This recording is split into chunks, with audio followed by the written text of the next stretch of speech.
Sambo bertanya, berani nggak kau tembak? Pak ES mengucapkan jongkok, tetapi Joshua tidak mau. Lalu RE menembakkan ke arah dada Joshua menggunakan senjata miliknya sampai Joshua jatuh tertelungkup di dekat tangga depan kamar mandi.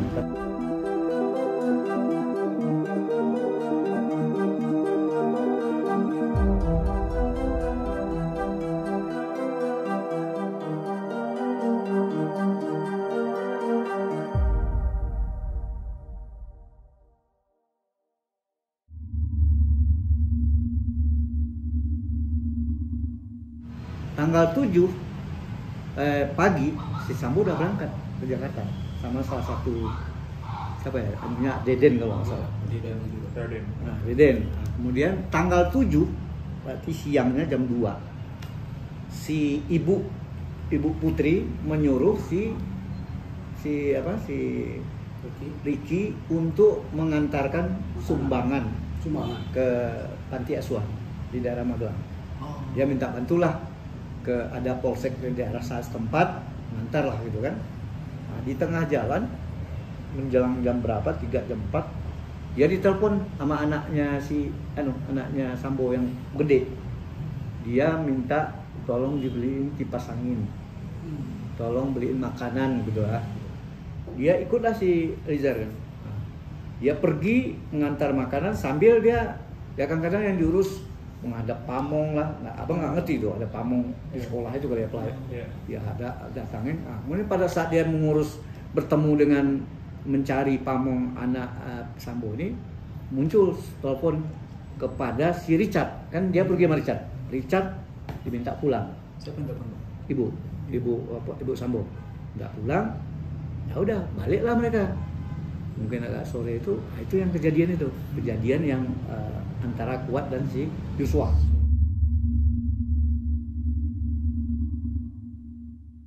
Mereka sampai di rumah di lantai 1 kosong orang. Dia kan rumah tanggal 2, lantai 2.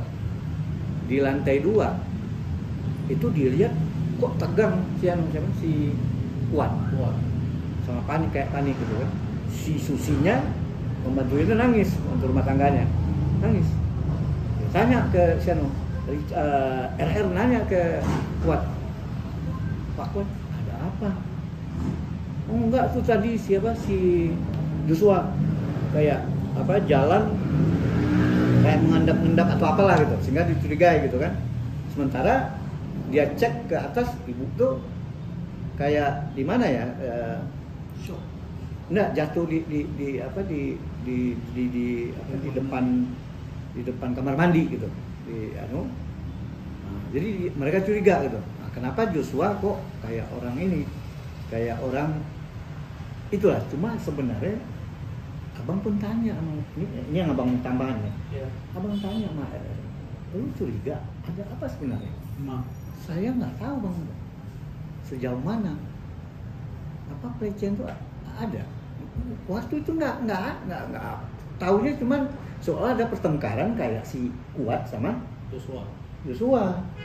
Nah, terus saya tanya juga ke itu, dia bilang itu nggak tahu tuh, tapi Kuat nggak jelasin. Coba kalau Kuat jelasin, wah ibu begini apa caranya gitu kan, dia ini.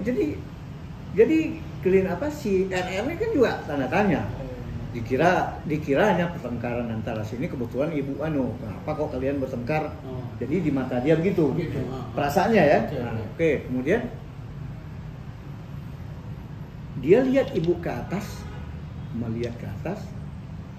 Ya udah nggak berapa lama ibu masuk ke dalam ruangan, nggak tahu abang lupa cerita, udah masuk ke kamar. Terus dia tanya si RR nanya, Bu ada apa Bu?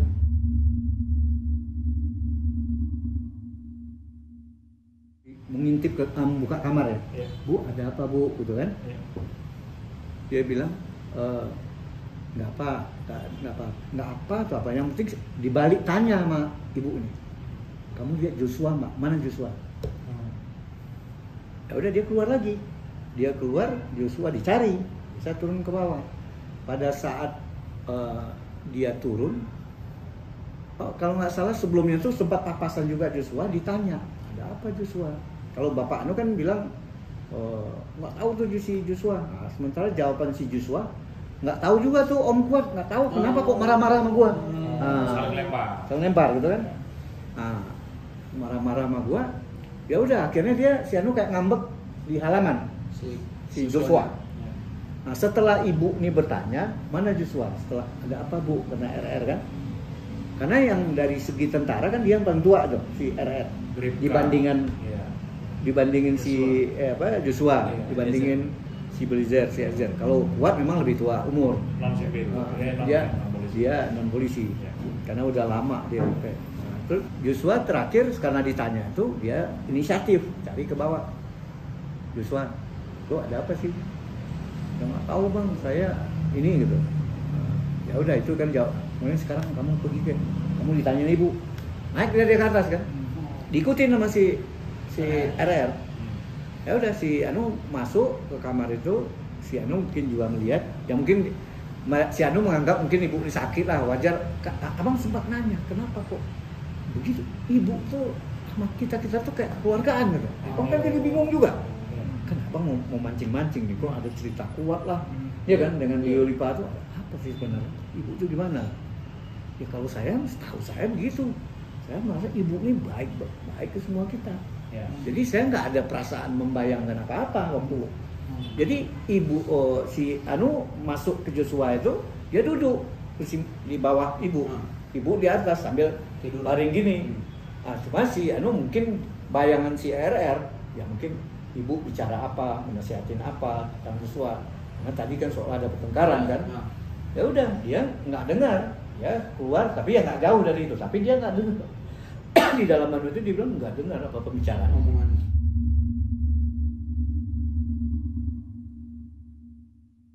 Nggak berapa lama udah keluar dia berdua, si kedua Joshua turun bawah terus sempat ditanya lagi ada apa sih. Pada saat itu tenang si Joshua ini tenang, udah nggak apa-apa. Jadi membuat dia tenang juga gitu kan. Nah, tetapi ada yang membuat si antisipasi si RR ini sebagai seorang polisi kali ya, tadi kok bertengkar, si Anu bawa pisau menghalangi, karena membawa pisau dia mau masuk lagi gitu. Waktu bertengkar dia mau menjelaskan ke ibu katanya, tapi si Anu pakai pisau. Nah, itu kan pokoknya banyak juga lah jadi pertanyaan-pertanyaan kita yang si RR nggak bisa jawab gitu kan. Kira-kira gitulah. Jadi akhirnya dia punya inisiatif, dia ambil senjata Joshua yang panjang sama yang pendek, diamankan. Khawatir takut bertengkar lagi sama Joshua, karena kan nginap ya, masih nginap ya. Ya udah, nggak berapa lama setelah itu ceritanya di bawah tidur, si Joshua tidur sama Richard di dalam kamar, si Anu ada ruang tengah pakai kasur lipat di luar sama si Kuat. Pagi-pagi tanggal 8 itu ibu bilang, ayo kita berangkat ke Jakarta. Ya udah berangkat lah mereka jam 10 pagi balik Jakarta, jam 10 pagi sampai jam 4 doang di Saguling gitu kan.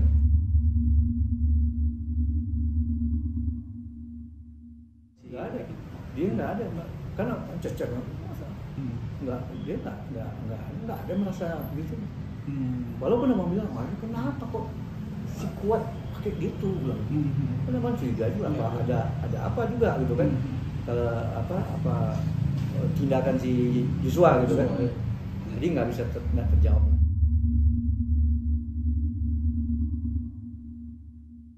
Pada saat duduk depan kediaman setelah sampai di Saguling, dipanggil Sambo ke lantai 3 Saguling. Saya naik sendiri dan bertemu Pak Sambo di ruangan lantai 3. Duduk di sofa dan ditanya. Saya ditanya gitu, ada kejadian apa di Magelang? Karena saya memang tidak tahu, saya jawab tidak tahu Pak. Kemudian Pak Sambo menyampaikan kalau ibu PC dilecehkan oleh Joshua. Bapak di sini dalam guru Pak Sambo di sini sambil menangis. Dia bilang sambil menangis dan emosi. Kemudian Sambo bertanya, berani nggak kau tembak? ini gak kau tembak siapa? Joshua. Dia jawab, saya jawab, saya tidak berani Pak, karena saya tidak kuat, nggak mental saya nggak. Nah, itulah, karena mungkin bukan orang brimob ya. Kemudian Sambo meminta saya memanggil RE, jadi dia juga disuruh panggil RE kan, dicat. Kemudian turun ke lantai 1 menggunakan lift. Kemudian menyampaikan kepada RE yang waktu itu ada di depan kediaman. Dan saya bilang, kamu RE dipanggil Bapak. Kemudian saya duduk. Kemudian duduk lagi dia duduk lagi di bawah. Gitu. Jadi RE naik sendiri. Pada saat duduk tidak lama, Ibu saat udah duduk, Siano kan udah naik gitu. Ibu PC sudah terlihat di gerasi depan rumah Saguling. Kemudian saya dan yang lain menghampiri ke gerasi dan menyampaikan, ibunya menyampaikan, ayo isolasi. Jadi orang-orang yang PCR isolasi ke rumah itu. Setelah itu karena sudah menjadi kebiasaan dari luar kota untuk isolasi, saya, Joshua, RR, Joshua, PC, Ibu PC, Om Kuat, RE menggunakan mobil. Jadi satu mobil kalau dia ke Duren 3. Tiba di rumah Duren 3, saya memutar mobil dan parkir di tepi jalan rumah Duren 3. Tidak lama muncul Sambo. Tidak lama muncul Pak Sambo datang dan saya mengundurkan sedikit mobil yang saya gunakan. Kemudian saya turun dan masuk ke area carport mobil kan, rumah. Tidak lama Kuat, berarti Sambo udah naik kan duluan karena dia kan masih parkir. Tidak lama Kuat keluar memanggil dia, Om dipanggil. Masih Om, dia sama Joshua juga. Om dipanggil. Karena dipanggil Bapak katanya, yang pertama masuk duluan Joshua, diikutin si Kuat. Karena Kuat yang manggil kan. Nah, si Anu agak belakang karena dia kan sambil ada mobil tadi kan. Pada saat dia masuk itulah ceritanya, cerita yang eksekusi. Begitu saya masuk dalam rumah, di ruang tengah, jadi di bawah kan kejadiannya. Di ruang tengah saat itu sudah ada Sambo dan RE. Dan saya berjalan ke arah ruang tengah. Joshua berada di depan Pak Sambo dan RE. Kemudian saya hanya ingat mendengar Pak ES mengucapkan jongkok, tetapi Joshua tidak mau dan mundur untuk mengangkat kedua tangan gitu, angkat kedua tangan di depan dada, ini untuk melindungi diri gitu ya, dan dada sambil berkata, ada apa ini gitu kata si Joshua. Lalu RE menembakkan. Nah, jadi dia nggak dengar. Waktu mungkin kan dia udah masuk dulu kan, mungkin RE udah berunding dulu kan waktu di Saguling kan, bisa aja. Nah, jadi dia nggak pemberita, dia hanya masuk tuh udah langsung ini si RE. Lalu RE menembakkan ke arah dada Joshua menggunakan senjata miliknya sampai Joshua jatuh tertelungkup di dekat tangga depan kamar mandi. Pada saat rekonstruksi kan gitu, jatuh dekat kamar mandi tertungkurap. Saya sempat berjalan ke arah dapur. Nah, dia kan mengikuti setelah mungkin tertegun. Saya bilang, apa yang terjadi? Saya nggak kebayang di pikiran saya. Kalaupun Pak Sambo mau minta saya nembak, saya bilang nggak mau. Kemudian dia kan nggak kebayang saya kok Duren 3. Kalau mau bunuh kan harusnya masa di tempat dinas gitu.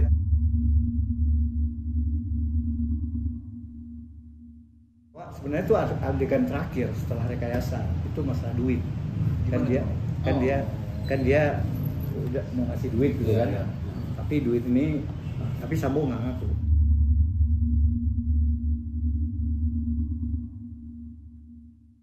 Abang kan kaget juga, kenapa kok setelah kemarin abang tanya, waktu rekonstruksi kenapa kok duit pertengahan bukan setelah kejadian? Ternyata supaya nggak berbalik cerita. Kan cerita itu sebenarnya setelah kejadian harusnya kan ceritanya di Saguling lagi kan, jadi supaya nggak pindah lagi kan, setelah Saguling pindah ke Duren 3 kan, diselesaikan di satu tempat. Makanya melompat dari nomor berapa itu dipindahin ke situ. Kalau Ricky dibilangin namanya ibu itu atau Sambo kan, abang lupa. Si Richard 1, mungkin karena dia nembak kan, si Anu 500 buat 500. Kamu jawab apa? Tapi di BAP kan kita bilang kan, karena jawabannya bahwa saya tidak mengindaki dalam BAP-nya dia. Walaupun ditawarin itu sebenarnya saya tidak menghendaki, cuma saya dalam kondisi tidak berdaya menjawab atau apa, karena kan kekuasaan Sambo apa dia tahu apa semua pangkat-pangkat tinggi aja mau melayani gitu kan kejadian itu kan. Nah, disebut itu pada saat diketahui karena di dalam BAP menurut si RR dia ditanya dia nyampaikan karenanya itu kamu berani nggak nembak, itu aja. Nah, pada saat rekonstruksi, oh kamu nggak dengar, saya kan ngomong minta backup, kayak gitu. Dia kan pakai kuasa yang lain lah sebelum kita kan. Kemudian setelah keluarga ini berunding abang siap untuk membela.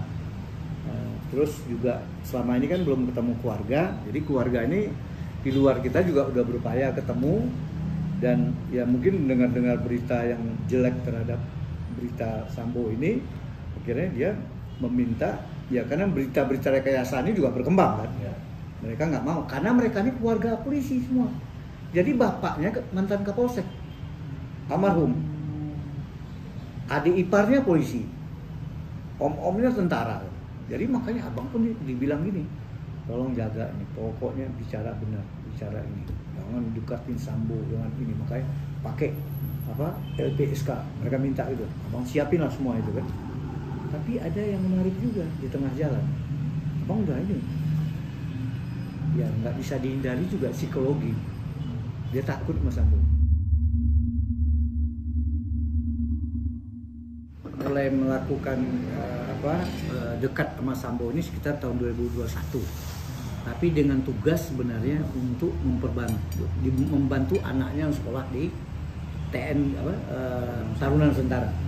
Tapi karena beberapa ada waktu online karena masalah COVID ya, dia juga suka juga di Jakarta. Di Jakarta bergantian sama Joshua gitu kalau mendampingin atau bawa mobilnya Pak Sambo gitu kan. Nah, kemudian terakhir ini pada saat udah mulai sekolah, yang udah mulai offline, apalagi masuk anak yang baru yang perempuan, dia udah ditugaskan di sana di Magelang. Di Magelang.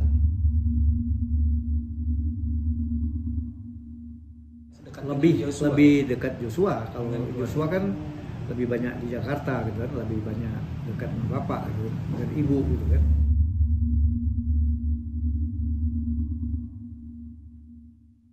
Keyakinan abang setelah berapa kali mendampingi dan melihat ini, dari abang tanya-tanya, dia hanya kena bengong, kemudian dia, dan itu dibuktikan bahwa saya menolak.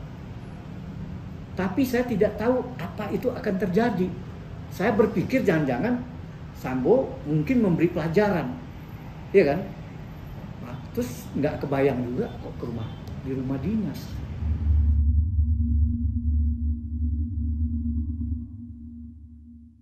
Setelah keluarga RR bertemu, keluarga RR ini kan gimana ya, gundah atau kecewa keadaan gitu kan, kok kami keluarga polisi yang dianggap baik sekarang terseret dianggap pembunuh berencana gitu.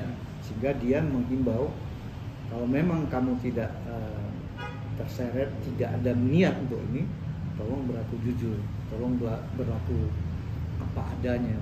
Jadi jangan sampai membebani keluarga, dan juga ingat anak istri, ingat anak-anak kamu juga